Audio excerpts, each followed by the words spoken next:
नमस्कार दोस्तों, हिमालय की गुप्त साधना चैनल पर आपका स्वागत है। अगर आपको इस चैनल पर दिखाई गई वीडियो से कोई ज्ञान मिलता है तो वीडियो को लाइक करें, शेयर करें और चैनल को सब्सक्राइब करें, ताकि इस चैनल पर जब भी कोई नई वीडियो अपलोड हो तो उसकी जानकारी आपको अवश्य मिले। यदि आप हमसे संपर्क करना चाहते हैं तो स्क्रीन पर दिखाए जा रहे नंबर पर समय अनुसार आप हमें कॉल या व्हाट्सएप कर सकते हैं। दिव्यांगना अप्सरा साधना। दोस्तों, दिव्यांगना नाम सुनते ही एक नारी सौंदर्य छवि की प्रतिमा हमारे मन में जागृत हो जाती है।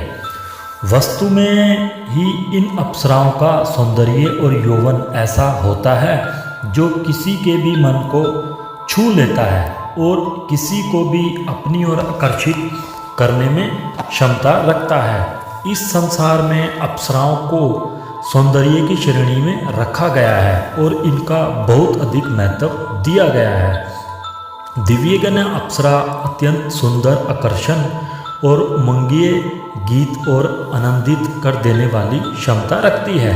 जिसने भी उसे एक बार देख लिया, समझो वह काम से गया। यह अप्सरा इतनी अधिक सुंदर होती है कि उसे देखे बिना चैन ही नहीं पड़ता। इसे देखने वाला व्यक्ति यही सोचता है कि उसे क्या हो गया है।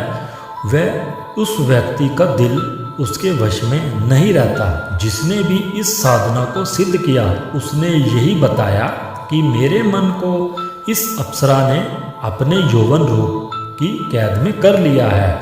और होता भी क्यों नहीं, दिव्यगना अप्सरा के रूप यौवन की चर्चा तो पूरे स्वर्गलोक में प्रचलित रही है और कई देवताओं ने इस अप्सरा को वश में करने की चेष्टा भी की, किंतु असफल रहे।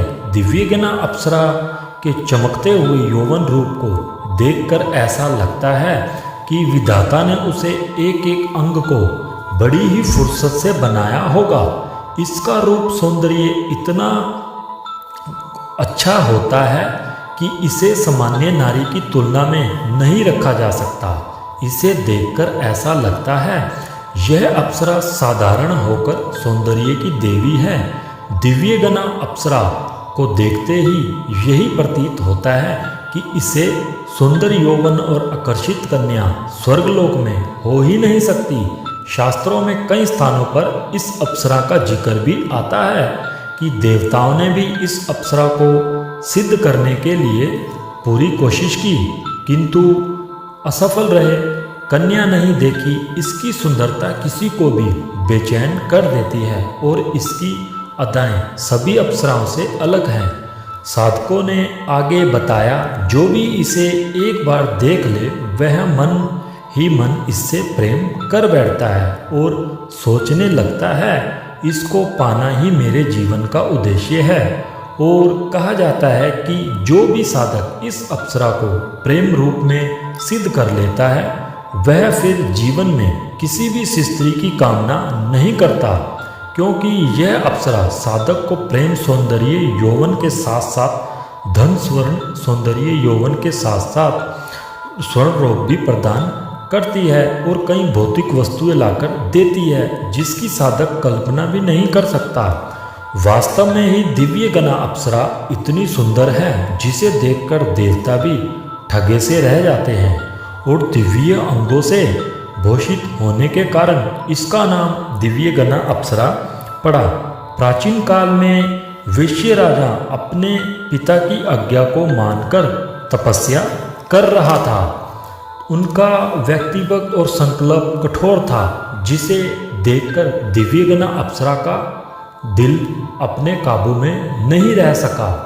उसने अपने यौवन रूप का जाल ऋषि को फंसाने के लिए अपने अंगों का प्रयास नृत्य के द्वारा किया और ऋषि की तपस्या को भंग कर दिव्य जिसे देखकर वैश्य पिता को दिव्यगना अप्सरा को श्राप दे दिया और कहा कि दिव्यगना, तुमने मेरे पुत्र की तपस्या को भंग किया है, इसलिए मैं तुम्हें श्राप देता हूँ। तुम्हारा जन्म पृथ्वी पर मानव के रूप में होगा और तुम चाहकर भी इंद्रलोक में विचरण नहीं कर पाओगी।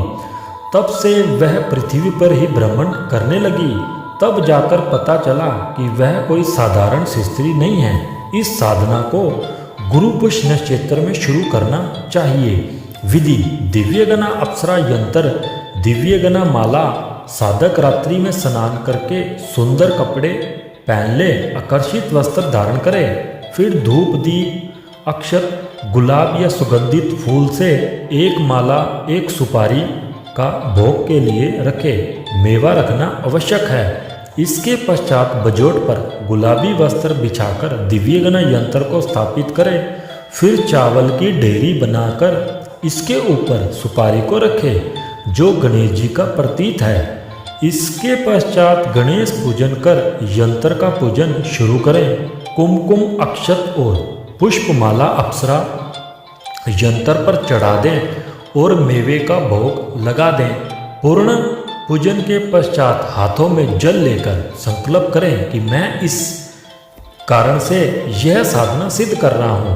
ऐसा कहकर जल को भूमि पर छोड़ दें। फिर उत्तर मुख होकर 21 माला दिव्यगना मंत्र जाप शुरू करें। इसका मंत्र इस प्रकार है: ओम ह्रीं ह्रीं दिव्यगना वशमान्यो ह्रीं फट स्वाहा। इस प्रकार मंत्र जाप करें। मंत्र जाप के बाद माला को अपने गले में धारण करें और यंत्र को पूजन स्थान पर छोड़ दें। इसके बाद गुरु आरती संपन्न करें और भोग ग्रहण करें। इस प्रकार यह साधना लगातार 3 शुक्रवार करें।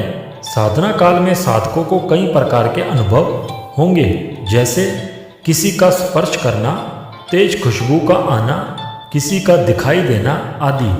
कई साधकों ने इस साधना को करके दिव्यगना अप्सरा को प्रत्यक्ष किया है। इस साधना की पूर्ण सफलता के लिए यह साधना किसी गुरु के निर्देशन में ही करें। दोस्तों, अगर हमारा वीडियो आपको पसंद आया हो तो वीडियो को लाइक करें, शेयर करें, चैनल को सब्सक्राइब करें। धन्यवाद दोस्तों।